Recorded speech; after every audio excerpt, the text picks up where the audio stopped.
ಒಂದು ಘಟ್ಟ, ಒಂದು ಹಂತ ನಾವೇನು ಕರಿತೀವಿ. ಆ ಮದುವೆ ಕೇವಲ ಮನುಷ್ಯರಿಗೆ ಅಷ್ಟೇ ಅಲ್ಲ, ದೇವತೆಗಳು ಕೂಡ ಆ ಮದುವೆ ಸಂಬಂಧಪಟ್ಟಿದೆ. ನಾವು ಶಿವ ಪಾರ್ವತಿ ಅಂತ ಜೋಡಿಯಾಗಿ ಹೇಳ್ತೀವಿ, ರಾಮ ಸೀತಾ ಅಂತ ಹೇಳ್ತೀವಿ, ಕೃಷ್ಣ ರುಕ್ಮಿಣಿ ಅಂತ ಹೇಳ್ತೀವಿ. ಅವರಲ್ಲಿಯೂ ಸಹಿತ ಆ ಮದುವೆ ಅಂತಕ್ಕಂಥ ಒಂದು ಹಂತ ಇದ್ದೇ ಇತ್ತು.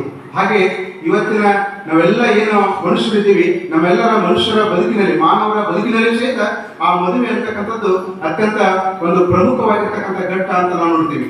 ಶಿವ ಪಾರ್ವತಿಯವರು ಕೂಡ ಅವತ್ತಿನ ಘಟ್ಟದಲ್ಲಿ ಅವರು ಮದುವೆ ಆಗಿರ್ತಕ್ಕಂಥದ್ದು ಅದು ದೈವಿಕ ಪ್ರೀತಿಯಿಂದ ಮದುವೆ ಆಗಿರ್ತಕ್ಕಂಥದ್ದು. ದೈವಿಕ ಪ್ರೀತಿಯಿಂದ ಶಿವ ಪಾರ್ವತಿಯರು ಮದುವೆಯಾಗಿ ಇಡೀ ಜಗತ್ತಿಗೆ ಬೆಳಕಾಗಿ, ಸತಿಪತಿಗಳು ಇಡೀ ಜಗತ್ತಿಗೆ ಬೆಳಕಾಗಿರ್ತಕ್ಕಂಥದ್ದನ್ನ ನಾವು ಇತಿಹಾಸದಿಂದ ಜೊತೆಗೆ ಇವತ್ತಿಗೂ ಕೂಡ ಕಾಣ್ತೇವೆ. ಹಾಗೆ ರಾಮ ಸೀತಾ ಅಂದಾಕ್ಷಣ ನಮ್ಮ ಗುರುಗಳ ಆದಿಯಾಗಿ ಎಲ್ಲರೂ ಹೇಳೋದು ಒಂದು ಮಾತು ಏನಂತಂದ್ರೆ, ರಾಮ ಸೀತೆಯಂತೆ ಆದರ್ಶ ದಂಪತಿಗಳಾಗಿ ಎಲ್ಲರೂ ಬದುಕಬೇಕು ಅಂತಕ್ಕಂಥದ್ದು. ರಾಮ ಸೀತೆ ಅಂದ್ರೆ ಆದರ್ಶ ದಂಪತಿಗಳ ಪ್ರತೀಕವಾಗಿ ಅವರು ಇತಿಹಾಸದಲ್ಲಿ ಇರ್ತಾರೆ. ಹಾಗೆ ಕೃಷ್ಣ ರುಕ್ಮಿಣಿ ಪ್ರೀತಿಯ ಸಂಕೇತವಾಗಿ ಇರ್ತಾರೆ. ಅದಕ್ಕೆ ಮದುವೆ ಅಂತಕ್ಕಂಥದ್ದು ಹೇಗಾಗಬೇಕು ಅಂತಂದ್ರೆ, ನ್ಯಾಯಯುತವಾಗಿ ಧರ್ಮದ ಆಧಾರದ ಮೇಲೆ ಮದುವೆಗಳ ಆಗಬೇಕು ಅಂತಕ್ಕಂಥದ್ದನ್ನ ನಾವೆಲ್ಲ ನೋಡ್ತೀವಿ. ಅದಕ್ಕೆ ಪ್ರತಿಯೊಂದು ಸಂದರ್ಭದಲ್ಲಿ ನಾವೆಲ್ಲ ಗುರುಗಳನ್ನ ಮುಂದಿಟ್ಟುಕೊಂಡು ಅವರ ನೇತೃತ್ವದಲ್ಲಿ ಮದುವೆಗಳನ್ನ ಆಗ್ತಕ್ಕಂಥದ್ದನ್ನ ನಾವು ನೋಡ್ತೀವಿ. ಬಹುಶಃ ಗುರುಗಳು ಇರದೇ ಇರತಕ್ಕಂಥ ಸಂದರ್ಭದಲ್ಲಿ ಮದುವೆಗಳ ಆಗುವುದೇ ಇಲ್ಲ. ಅದಕ್ಕೆ ನಾವು ಮದುವೆ ಅಂತಲೂ ಕೂಡ ಕರೆಯುವುದಿಲ್ಲ. ಅಂತ ಒಂದು ನ್ಯಾಯಯುತವಾಗಿ ಧರ್ಮದ ಆಧಾರದ ಮೇಲೆ ಮದುವೆಗಳ ಆಗಬೇಕು ಅಂತಕ್ಕಂಥದ್ದು. ಮದುವೆ ಅಂದ ತಕ್ಷಣ ನಮ್ಮ ಗ್ರಾಮೀಣ ಪ್ರದೇಶದಲ್ಲಿ ನಾವೆಲ್ಲ ನೋಡ್ತೀವಿ. ಹೇಗೆ ಅಂತಂದ್ರೆ ಗೊಂದಲ ಹಾಕ್ತಕ್ಕಂಥ ಒಂದು ರೀತಿಯನ್ನು ಕೂಡ ನಾವು ಕಾಣ್ತೀವಿ. ಆ ಗೊಂದಲ ಹಾಕೋದು, ಆ ಒಂದು ಪರಂಪರೆ, ಆ ಒಂದು ಪದ್ಧತಿ ಏನಿದೆ ಬಹಳ ಒಂದು ಹಿಂದಿನ ಕಾಲದಿಂದಲೂ ನಡೆದುಕೊಂಡು ಬಂದಿರತಕ್ಕಂಥದ್ದು. ಆ ಗೊಂದಲ ಹಾಕ್ತಕ್ಕಂಥ ಒಂದು ಸಂದರ್ಭ ನಿನ್ನೆ ದಿನ ನಾನು ಇಂಡಿ ಪಟ್ಟಣದಲ್ಲಿ ಒಬ್ಬ 2025ರಲ್ಲಿ ಆ ವ್ಯಕ್ತಿಗೆ ಭಾರತ ಸರ್ಕಾರ ಕೊಡಮಾಡ್ತಕ್ಕಂಥ ಒಂದು ಅತ್ಯುನ್ನತವಾಗಿರ್ತಕ್ಕಂಥ ಒಂದು ಪ್ರಶಸ್ತಿ, ಪದ್ಮಶ್ರೀ ಪ್ರಶಸ್ತಿಯನ್ನು ಪಡೆದಿರ್ತಕ್ಕಂಥ ಒಬ್ಬ ವ್ಯಕ್ತಿ. ಈ ಸದ್ಯ ಅವನಿಗೆ 83 ವರ್ಷ. ಆದ್ರೆ ಈಗಲೂ ಕೂಡ ಕೇವಲ 15-20 ವಯಸ್ಸಿನ ಒಬ್ಬ ಹುಡುಗ ಎಷ್ಟು ಪುಟಿದು ಓಡಾಡ್ತಾರಲ್ಲ, ಅಷ್ಟು ಚೈತನ್ಯಯುತವಾಗಿ ಓಡಾಡ್ತಕ್ಕಂಥ ಒಬ್ಬ ವ್ಯಕ್ತಿ ತನ್ನ ಬದುಕಿನ 70 ವರ್ಷಗಳ ಕಾಲ ಆ ಗೊಂದಲಿ ಪದಗಳನ್ನ ಇಡೀ ನಾಡಿಗೆ ಪ್ರಚುರಪಡಿಸ್ತಕ್ಕಂಥ ಕಾಲದಲ್ಲಿ ತನ್ನನ್ನು ತಾನು ತೊಡಗಿಸಿಕೊಂಡಿರ್ತಕ್ಕಂಥ ವ್ಯಕ್ತಿಗೆ ಭಾರತ ಸರ್ಕಾರ ಗುರುತಿಸಿ ಪದ್ಮಶ್ರೀ ಪ್ರಶಸ್ತಿಯನ್ನು ಕೊಟ್ಟಿರ್ತಕ್ಕಂಥದ್ದು. ಆ ವ್ಯಕ್ತಿಯ ಜೊತೆಗೆ ವೇದಿಕೆ ಮೇಲೆ ಕೂತ್ಕೊಂಡು ನಾವು ಕೂಡ ನಿನ್ನೆ ಆ ಕಾರ್ಯಕ್ರಮದಲ್ಲಿ ಭಾಗಿಯಾಗಿರೋದ್ರಿಂದ ನಿನ್ನೆ ಕಾರ್ಯಕ್ರಮಕ್ಕೆ ಬರಲಿಕ್ಕೆ ನನಗೆ ಆಗಲಿಲ್ಲ ಅಂತಕ್ಕಂಥ ಒಂದು ವಿಷಯವನ್ನ ಪರಮ ಪೂಜ್ಯರಲ್ಲಿ ನಾನು ವಿನಂತಿ ಮಾಡ್ಕೊಳ್ತಾ, ಬಹುಶಃ ನಾವು ಆ ವ್ಯಕ್ತಿಯನ್ನ ವೇದಿಕೆಯ ಜೊತೆಗೆ ನಾನು ಹಂಚಿಕೊಂಡಾಗ ನನಗೆ ಪ್ರತಿ ಕ್ಷಣ ಕೂಡ ನೆನಪಾಗೋದು ನಮ್ಮ ಪರಮ ಪೂಜ್ಯರೇ. ಯಾಕೆಂತಂದ್ರೆ ಅವರು ಕೂಡ ಸರಿಸುಮಾರು ಈ ಸದ್ಯಕ್ಕೆ 74-75 ವಯೋಮಾನದಲ್ಲಿರ್ತಕ್ಕಂಥ ಪರಮ ಪೂಜ್ಯರು ಇವತ್ತಿಗೂ ಕೂಡ ಯಾವುದೇ ಆಡಂಬರವಿಲ್ಲದೆ, ಯಾವುದೇ ಒಂದು ವೈಭವೀಕರಣ ಇಲ್ಲದೆ, ಅತ್ಯಂತ ಸರಳವಾಗಿ ತಮ್ಮ ನಡೆ ನುಡಿಗಳ ಮೂಲಕ, ತಮ್ಮ ಒಂದು ಅಮೃತ ವಾಣಿಗಳ ಮೂಲಕ ನಮ್ಮೆಲ್ಲರ ಬದುಕಿಗೆ ದಿವ್ಯ ಬೆಳಕಾಗಿ, ಭಕ್ತರ ಕಾಮಧೇನುವಾಗಿ ನಮ್ಮ ಕನ್ಯೆದರಿಗೆ ಕುಳಿತಿರ್ತಕ್ಕಂಥದ್ದು ನಮ್ಮೆಲ್ಲರ ಒಂದು ಸುದೈವ ಅಂತ ನಾನು ಆ ಸಂದರ್ಭದಲ್ಲಿ ಕೂಡ ನೆನಪಿಸ್ತಾ ಇದ್ದೀನಿ. ಆ ನಿಟ್ಟಿನಲ್ಲಿ ಈ ಸತಿಪತಿಗಳು ಮದುವೆ ಆದ ನಂತರದಲ್ಲಿ ಸತಿಪತಿಗಳು ಹೇಗಿರಬೇಕು ಅಂತಕ್ಕಂಥದ್ದನ್ನ ದೇವರ ದಾಸಿಮಯ್ಯನವರ ಒಂದು ಜೀವನದ ಒಂದು ಚಿತ್ರಣ ನನಗೆ ಈಗ ನೆನಪಾಗ್ತಾ ಇದೆ. ದೇವರ ದಾಸಿಮಯ್ಯ ಅವರ ವೃತ್ತಿ ನೇಕಾರಿಕೆ. ಆ ಬಟ್ಟೆಯನ್ನು ನೇಯುವಂತ ಸಂದರ್ಭದಲ್ಲಿ ಆತ ಕುತ್ಕೊಂಡಿದ್ದ. ಅವನ ಹೆಂಡತಿ ದುರ್ಬಳೆ ಮನೆಯಲ್ಲಿ ಕೆಲಸ ಮಾಡ್ತಿದ್ದಳು. ಒಬ್ಬ ವ್ಯಕ್ತಿ ಬಂದು ದೇವರ ದಾಸಿಮಯ್ಯನವರಿಗೆ ಒಂದು ಪ್ರಶ್ನೆಯನ್ನು ಮಾಡಿಬಿಟ್ಟ.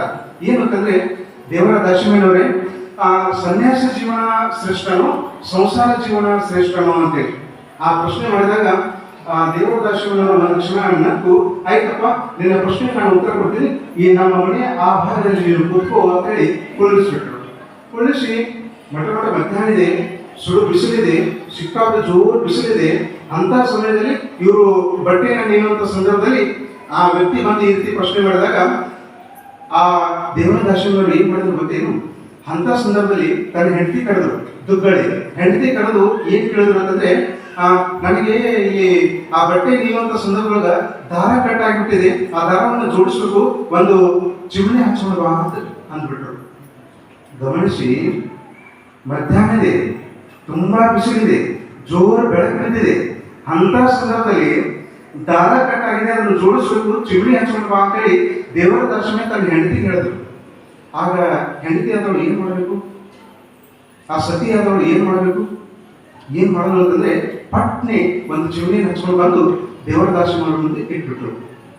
ಈ ದೃಶ್ಯವನ್ನ ಆ ವ್ಯಕ್ತಿ ಅಲ್ಲಿ ಕುತ್ಕೊಂಡು ನೋಡ್ತಾ ಇದ್ದ. ನೋಡುವಂತ ಸಂದರ್ಭದೊಳಗ ಮತ್ತೊಮ್ಮೆ ಒಂದು ಪ್ರಶ್ನೆ ಮಾಡದ. ಏನ್ ಮಾಡದ ಅಂತಂದ್ರೆ, ಆ ಸಮಯದಲ್ಲಿ ಮತ್ತೊಮ್ಮೆ ದೇವರ ದರ್ಶನದವರು ನನಗೆ ತುಂಬಾ ಹರ್ಷವಾಗ್ತಾ ಇದೆ, ನಿನ್ನೆ ಮಾಡಿಟ್ಟಿದ್ದೆಲ್ಲ ಆ ಅಂಬಲಿ ತಗೊಂಡು ಬಾ ಅಂತ ಹೆಂಡತಿಗೆ ಹೇಳಿದ್ರು. ಆಗ ಹೆಂಡತಿ ನಿನ್ನೆ ಮಾಡಿಟ್ಟಿದ್ದಂತ ಅಂಬಲಿಯನ್ನು ತಂದು ದೇವರ ದರ್ಶನಕ್ಕೆ ಕೊಟ್ಬಿಟ್ರು. ಒಂದು ಪ್ಲೇಟ್ ನಾನು ಹಾಕಿ ಕೊಟ್ಬಿಟ್ರು. ಅವರು ಒಂದು ಸ್ವಲ್ಪ ಹೀಗೆ ಕೈ ಹಚ್ಚಿ ನೋಡಿದ್ರು. ಎಷ್ಟು ಸುಳ್ಳ ಇದ್ದು ಒಂದು ಸ್ವಲ್ಪ ಗಾಳಿ ಬೀಸಬಾರದು. ನಿನ್ನೆ ಮಾಡಿಟ್ಟಿದ ಅಂಬಲಿ ಇವತ್ತು ಮಧ್ಯಾಹ್ನ ಸುಡ್ತಾ ಇದೆ ಅಂತ ಹೇಳಿದ್ರು ದೇವದಾಶಿಮಯ್ಯವರು. ಆಗ ಆ ಎದುರಿಗೆ ಕೂತಿರ್ತಕ್ಕಂಥ ವ್ಯಕ್ತಿ ಈ ಎಲ್ಲ ದೃಶ್ಯವನ್ನು ನೋಡ್ತಾ ಇದ್ದ. ಹೆಂಡತಿ ಬಂದು ಆ ಗಾಳಿಯನ್ನು ಬೀಸ್ತಾ ಇದ್ರು, ಅಂಬಲಿ ಗಾಳಿಯನ್ನು ಬೀಸ್ತಾ ಇದ್ರು. ಒಂದು ಮಾತು ಕೂಡ ತುಟಿ ಕರಲಿಲ್ಲ, ಗಾಳಿ ಬೀಸ್ತಾ ಇದ್ರು. ಆಮೇಲೆ ಆಯ್ತು, ನೀನು ಒಳಗಡೆ ಹೋಗು ಅಂತೇಳಿ ದುಗ್ಗಡೆಗೆ ಒಳಗೆ ಕಳಿಸ್ಬಿಟ್ರು. ಆ ವ್ಯಕ್ತಿಯನ್ನು ಕರೆದ್ರು, ಸಮೀಪದಲ್ಲಿ ಕರೆದ್ರು. ಈಗ ಹೇಳು, ಸನ್ಯಾಸ ಜೀವನ ಶ್ರೇಷ್ಠನ, ಸಂಸಾರಕ್ಕೆ ಜೀವನ ಶ್ರೇಷ್ಠನ? ಯಾಕೆಂದ್ರೆ ನಾವು ಪತಿ ಹೇಳ್ತಕ್ಕಂಥ ಮಾತುಗಳನ್ನ, ಅದರ ಮಾತಿನ ಅಂತರ್ಗತದ ವಿಚಾರವನ್ನ ತಿಳಿದು ಯಾವ ಸತಿ, ಯಾವ ಹೆಂಡತಿ ಗಂಡನ ಮಾತಿಗೆ ಅನುಗುಣವಾಗಿ ಅನುಪಾಲಿಸಿಕೊಂಡು ಇರ್ತಾಳೋ ಅಂತ ಕುಟುಂಬದಲ್ಲಿ ಅದೇ ಸಂಸಾರ ಜೀವನ ಶ್ರೇಷ್ಠ. ಹಾಗಾಗಿ ಸತಿಪತಿಗಳು ಯಾವತ್ತಿಗೂ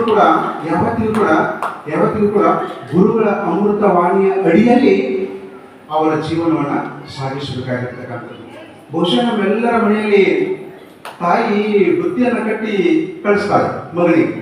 ಆ ಬುತ್ತಿ ರೊಟ್ಟಿ ಪಲ್ಯ ಎಲ್ಲ ಇರುತ್ತೆ. ಎಷ್ಟು ದಿನ ತಾಳಬಲ್ಲದು? ಹಬ್ಬ ಅಂದ್ರೆ 1 ದಿನ, ಇಲ್ಲಾಂದ್ರೆ 2 ದಿನ, ಇಲ್ಲಾಂದ್ರೆ 3 ದಿನ. 3ನೇ ದಿನಕ್ಕೆ ಏನಾಗುತ್ತೆ? ಅದು ಹಳಸಿ ಒಂದೇ ಸೋಳಿ ವಾಸನೆ ಬರಬೇಕಾಗುತ್ತೆ. ತಾಯಿ ಮಾಡಿರ್ತಕ್ಕಂಥ ಅಡಿಗೆ 1-2-3 ದಿನಗಳಲ್ಲಿ ಹಳಸಿ ವಾಸನೆ ಬರಲಿಕ್ಕೆ ಆರಂಭ ಆಗುತ್ತೆ. ಆದರೆ ಒಂದು ನಾವು ಗಮನಿಸಲೇಬೇಕು, ಏನು ಅಂತಂದ್ರೆ ಪರಮ ಪೂಜೆ ಶ್ರೀ ಚನ್ನಮಲ್ಲಿಕಾರ್ಜುನ ಶಿವಾಚಾರ್ಯರು ಮಾಡಿಟ್ಟಿರ್ತಕ್ಕಂಥ ಅಡಿಗೆ ಸೂರ್ಯ ಚಂದ್ರ ಇಳಿಯುವ ತನಕ ಕೂಡ ಹಳಸುವುದಿಲ್ಲ, ಮಾಡಿಸುವುದಿಲ್ಲ, ಹಾಳಾಗುವುದಿಲ್ಲ ಅಂತ ಒಂದು ಅಡಿಗೆ ಮಾಡಿಟ್ಟಿದ್ದಾರ. ಆ ಅಡಿಗೆ ಯಾವುದು ಗೊತ್ತೇನು? ಆ ಅಡಿಗೆ ರೊಟ್ಟಿ ಚಪಾತಿ ಪಲ್ಯ ಅಲ್ಲ. ಆ ಅಡಿಗೆ ಯಾವುದು, ಆ ಬುತ್ತಿ ಯಾವುದು ಅಂತಂದ್ರೆ ಜ್ಞಾನದ ಬುತ್ತಿ ಅಂತ ಪವಿತ್ರವಾಗಿರ್ತಕ್ಕಂಥ ಜ್ಞಾನದ ಬುತ್ತಿಯನ್ನು ನಾವು ಬಿಚ್ಚಬೇಕು. ಬಿಚ್ಚಿದಾಗ ಅಲ್ಲಿ ಸಿಗುವುದು ನಮಗೆ ರೊಟ್ಟಿನೂ ಸಿಗಲ್ಲ, ಪಲ್ಯನೂ ಸಿಗಲ್ಲ. ಅಲ್ಲಿ ಸಿಗುವುದು ಏನು ಅಂತಂದ್ರೆ ಗುರುಗಳ ಅಮೃತ ವಾಣಿ, ನುಡಿಮುತ್ತುಗಳು ಆ ಬುತ್ತಿಯಲ್ಲಿ ಸಿಗ್ತದೆ. ಆ ಬುತ್ತಿಯಲ್ಲಿ ಸಿಗ್ತಕ್ಕಂಥ ನುಡಿಮುತ್ತುಗಳೇನಿದೆ, ಆ ಅಮೃತ ವಾಣಿ ಏನಿದೆ, ಅದು ಒಂದೊಂದೇ ಅಮೃತ ವಾಣಿಯನ್ನು ನಾವು ಸ್ವೀಕಾರ ಮಾಡ್ತಾ ಹೋದ್ರೆ ನಮ್ಮ ಬದುಕು ಅತ್ಯಂತ ಬಂಗಾರಮಯವಾಗಿರ್ತಕ್ಕಂಥ ಬದುಕಾಗಲಿಕ್ಕೆ ಖಂಡಿತ ಸಾಧ್ಯ ಇದೆ. ಅಂತ ಪರಮ ಪೂಜ್ಯ ಚನ್ನಮಲ್ಲಿಕಾರ್ಜುನ ಶಿವಾಚಾರ್ಯರು ನಮಗೆ ಸಿಕ್ಕಿರದೇ ಒಂದು ದೊಡ್ಡ ಪುಣ್ಯ. ಆ ನಿಟ್ಟಿನಲ್ಲಿ ಅವರ ಒಂದು ಪ್ರತಿನಿತ್ಯ ಅವರ ಅಮೃತವಾಣಿಯನ್ನ ನಾವೆಲ್ಲರೂ ಆಲಿಸೋಣ. ಅವರ ಒಂದು ವಿಚಾರಗಳನ್ನ, ಅವರ ಚಿಂತನೆಗಳನ್ನ, ಅವೆಲ್ಲ ಕೂಡ ನಮ್ಮ ಬದುಕಿಗೆ ದಿವ್ಯ ಬೆಳಕಾಗಿ ನೆನಪುತಕ್ಕಂಥ ಶಕ್ತಿ ಅವರ ಅಮೃತವಾಣಿಗಿದೆ. ಹಾಗಾಗಿ ಆ ಒಂದು ಪರಮ ಪೂಜ್ಯರು ಇವತ್ತು ಈ ಒಂದು ಶ್ರಾವಣ ಮಾಸ ಅಷ್ಟೇ ಅಲ್ಲ, ಬಹುಶಃ ನಾವೆಲ್ಲ ಒಂದು ಪ್ರಶ್ನೆ ಬರುತ್ತೆ ಸಹಜವಾಗಿ. ಶ್ರಾವಣ ಮಾಸದಲ್ಲಿ ಅಷ್ಟೇ ನಾವು ಪುರಾಣಗಳನ್ನ ಹಚ್ತೀವಿ ಎಲ್ಲ ಗ್ರಾಮಗಳಲ್ಲಿ, ಆದ್ರೆ ಉಳಿದ ಮಾಸಗಳಲ್ಲಿ ಈ ಒಂದು ಪದ್ಧತಿ ಯಾಕೆ ಇರುವುದಿಲ್ಲ ಅಂತಂದ್ರೆ, ಶ್ರಾವಣ ಮಾಸ ಅಂದ್ರೆ ಅದು ಶಿವನ ಮಾಸ, ಸಾಕ್ಷಾತ್ ಶಿವನ ಮಾಸವೇ ಶ್ರಾವಣ ಮಾಸ. ಈ ಒಂದು ಸಂದರ್ಭದಲ್ಲಿ ನಾವೆಲ್ಲರೂ ನಮ್ಮ ಮನೆ ದೇವರಲ್ಲಿ ಹೋಗ್ತೀವಿ, ಪರಮ ಪೂಜ್ಯ ಮಹಾತ್ಮರಲ್ಲಿ ಹೋಗ್ತೀವಿ, ಅವರ ಒಂದು ದರ್ಶನ ಭಾಗ್ಯವನ್ನು ಪಡಿತೀವಿ, ಅವರ ಆಶೀರ್ವಾದ ಭಾಗ್ಯವನ್ನು ಪಡಿತೀವಿ, ಅವರ ಅಮೃತ ನುಡಿಗಳನ್ನು ಕೇಳಿ ನಮ್ಮ ಬದುಕನ್ನು ಪವಿತ್ರ ಪಾವನ ಮಾಡ್ಕೋಬೇಕು ಅನ್ನೋ ಸಂಕಲ್ಪದಲ್ಲಿ ನಾವೆಲ್ಲ ಈ ಶ್ರಾವಣ ಮಾಸದಲ್ಲಿ ನಮ್ಮನ್ನು ನಾವು ತೊಡಗಿಸಿಕೊಳ್ತೀವಿ. ಆ ನಿಟ್ಟಿನಲ್ಲಿ ಈ ಒಂದು ಪವಿತ್ರ ಶ್ರಾವಣ ಮಾಸ ಏನಿದೆ, ಈ ಶ್ರಾವಣ ಮಾಸದಲ್ಲಿ ಪರಮ ಪೂಜ್ಯರ ಒಂದು ಅಮೃತವಾಣಿ, ಅವರ ನುಡಿಗಳನ್ನು, ಅವರ ಚಿಂತನೆಗಳನ್ನು ನಾವು ಕೇಳುವುದೇ ಒಂದು ನಮ್ಮೆಲ್ಲರ ಸೌಭಾಗ್ಯ ಅಂತ ನಾನು ಈ ಸಂದರ್ಭದಲ್ಲಿ ಭಾವಿಸಿ ಸಮಯ ಹೆಚ್ಚಿಗೆ ತೆಗೆದುಕೊಂಡಿದ್ದೇನೆ ಅಂತ ಅನ್ಕೊಂಡು ತಮ್ಮೆಲ್ಲರಿಗೂ ನಾನು ಶುಭ ವಂದಿಸಿ ನನ್ನ ಮಾತುಗಳನ್ನು ಮುಗಿಸುತ್ತಾ ತಾವೆಲ್ಲರೂ ಶಾಂತ ರೀತಿಯಿಂದ ಕುಳಿತುಕೊಂಡು ಪರಮ ಪೂಜೆ ಶ್ರೀ ಚನ್ನಮಲ್ಲಿಕಾರ್ಜುನ ಶಿವಾಚಾರ್ಯರ ಒಂದು ಅಮೃತ ನುಡಿಮುತ್ತುಗಳನ್ನು ನಾವೆಲ್ಲರೂ ಆಲಿಸೋಣ ಅನ್ನುವಂಥ ಮಾತನ್ನು ಈ ಸಂದರ್ಭದಲ್ಲಿ ತಿಳಿಸುತ್ತಾ